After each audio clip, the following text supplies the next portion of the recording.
Hi, I'm Chris Haigh and this is the Fiddle channel, and today we're going to look at a bluegrass standard called Big Mon.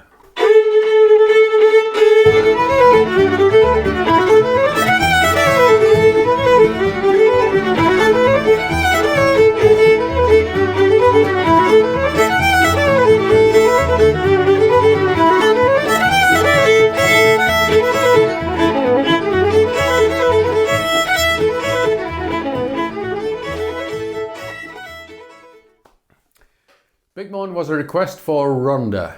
It's a tune named after and by Bill Monroe, and this was one of his nicknames, Big Mon. It's a real fast tune. It's pretty straightforward in terms of the notes. It's just string after string after string of eighth notes. I'm going to show you the basic melody, and then I'm going to talk to you about the bowing. And because in particular it has such a long string of notes, the bowing is an important feature of it. One thing to know about this is that it has three sections, but very often the third section is left out. So if you're playing this at a jam or with a band, make sure you agree beforehand whether or not you're going to play the third section.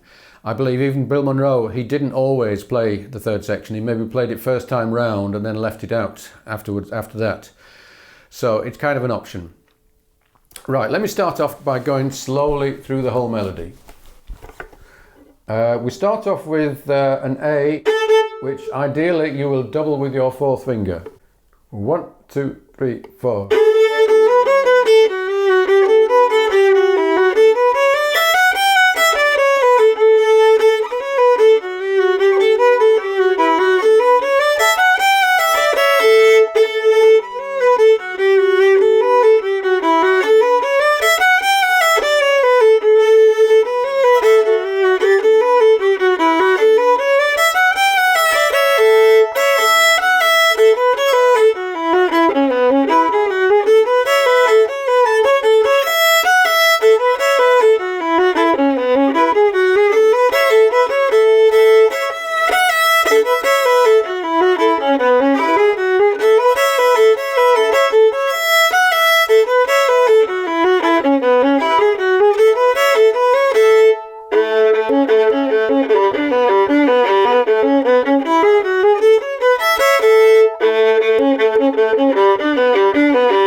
Few things to say about this. There's quite a lot of room for drones. So for most of the melody, which is on the A string, then an open E drone above it will work. There's a few places where the melody goes onto the E string, and there an A drone will work. And notice that this is mostly a mixolydian tune. So the G's tend to be natural. When we get to the third part, I play that D with the fourth finger. And that just avoids that string crossing, which I find a bit awkward. I wouldn't normally use a fourth finger in that place, but here I do find that's useful. And finally, the ending. That is not a satisfactory ending rhythmically. So if you were going to end on the C section,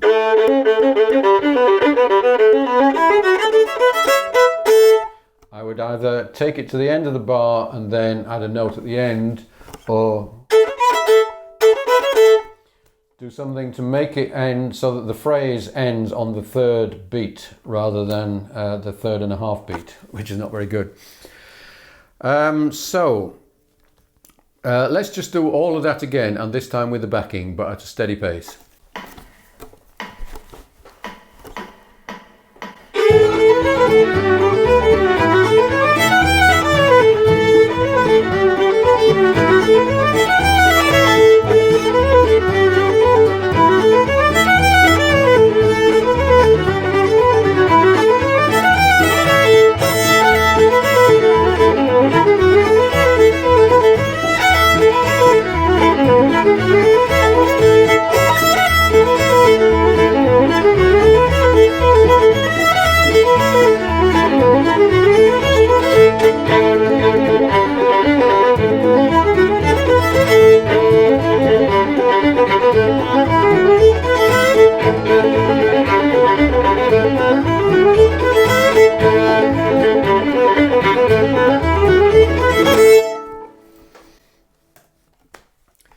Now, when we get up to full pace, which is actually quite a bit faster than that, then bowing becomes a definite thing to worry about. Probably a lot of you would like me to tell you exactly how to bow it, and that's not what I'm going to do, very annoyingly. What I'm going to do is demonstrate various different approaches, and some of which work and some of which don't. So, the first approach you might try is all separate bows. I'm just going to play a little bit of it up to speed like that, and we'll see what it sounds like.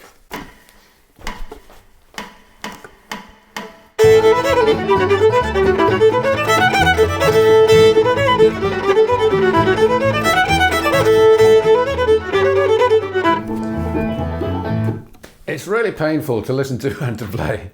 It may be that there are players who are good enough to play separate bows and to make it sound smooth, but I certainly can't do that. So separate bows is not an option for me. Let's try bowing a whole bow for each bar and see what that sounds like. So it's going to be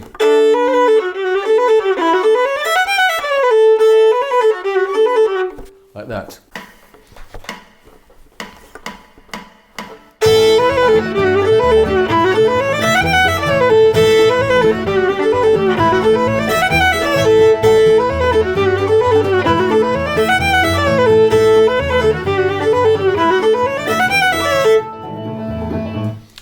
So that's a lot easier to play. It's easier to listen to, but it is too smooth now, and you lose the emphasis of the different phrases.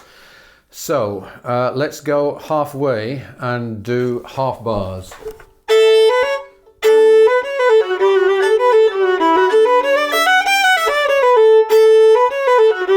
So we're going da da da da da da da da da da like that, and I suspect this is going to work quite a lot better.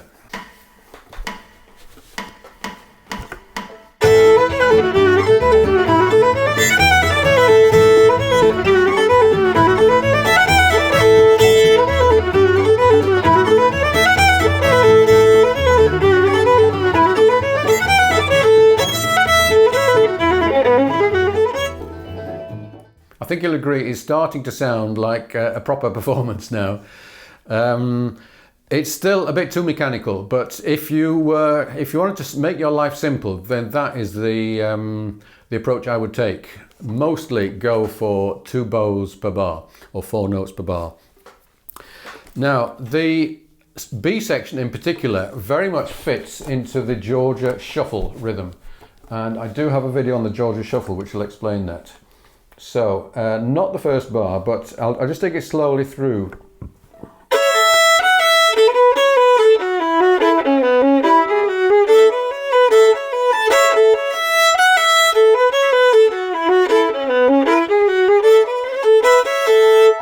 That works pretty well. So, starting from the bar 2 of that section.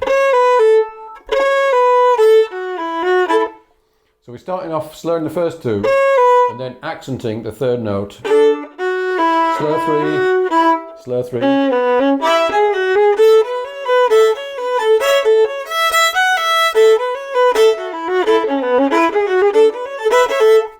So that's pretty good. Let's just try.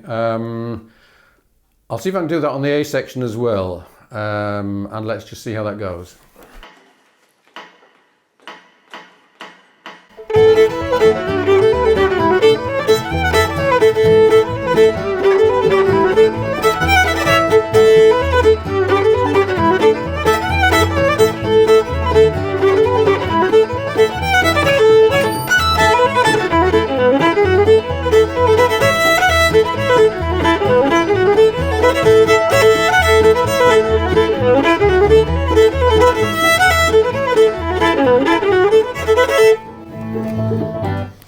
So that sounds pretty good. It kind of breaks up the rhythm. It's still smooth,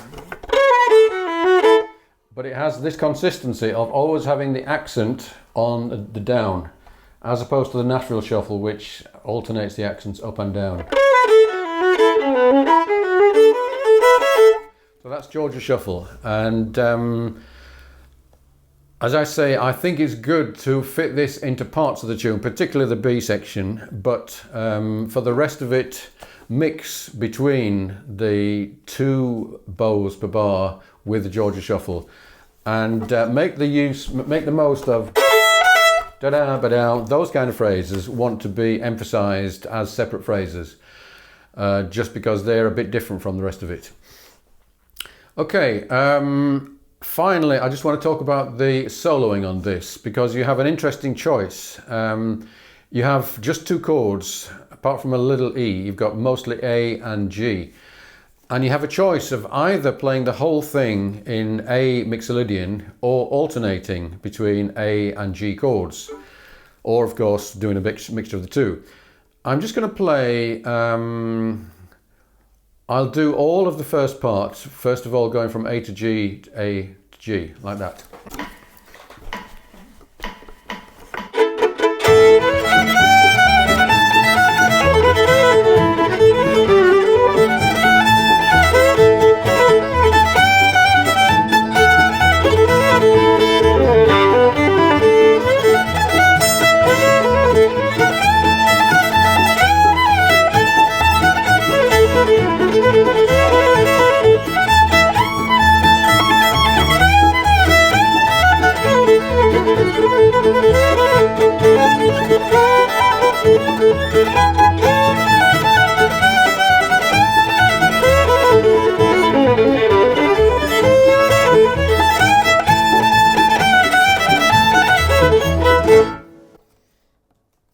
So I went all the way through there, and I also did the E chords.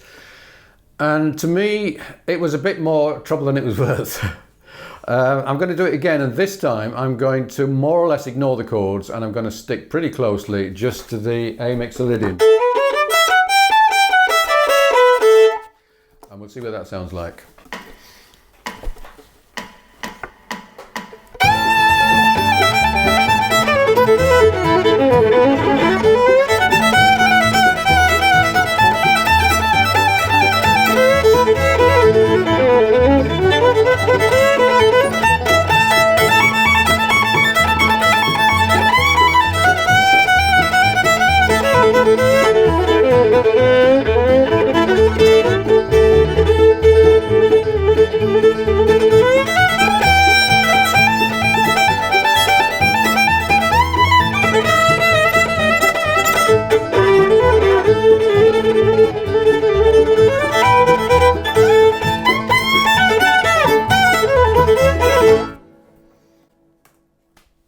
So not worrying about the chords lets it run a lot more freely and is actually more enjoyable. So I would suggest that you mostly take that attitude and just occasionally emphasize maybe the E chord or the G chord and the difference from the A. But mostly, I think, don't worry. Let that G chord make your playing sound more interesting without you actually doing anything. So I hope you enjoyed this video. If you would like a copy of the PDF that I've been using, then do subscribe to the channel and send me an email. If you'd like a copy of all of my PDFs in one go, and that's nearly 400 of them by now, do please join me on Patreon. Thank you for watching. See you again soon.